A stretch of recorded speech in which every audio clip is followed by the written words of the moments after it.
So just curious, can you kind of walk us through any examples or what the customer can expect during installation? Yeah, so what we do is we work with either the AV partners, or the customer also has the option to purchase an installation SKU from ViewSonic. So installation in any case, given the product, takes about 1 day, anywhere from 6 to 8 hours with 2 people. And as a supervisory role, the ViewSonic rep will be there to kind of handhold and help the guys out during the installation process. Some of the requirements, again, like I spoke about, is making sure the wall's reinforced, everything's straight. If we need to shim, just like any construction site, we want to make sure everything's ready and in place while we're putting up the wall.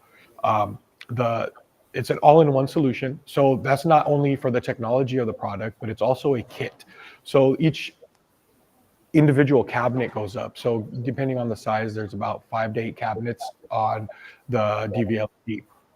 So what's different is the cabinets are all vertical cabinets, so about 5 deep, and the railing goes up and then the cabinets hang. They're connected. All the power and signal is relayed, giving for that super fast, super clean installation, and for us to be able to get it done in a day, less than a day, in most cases.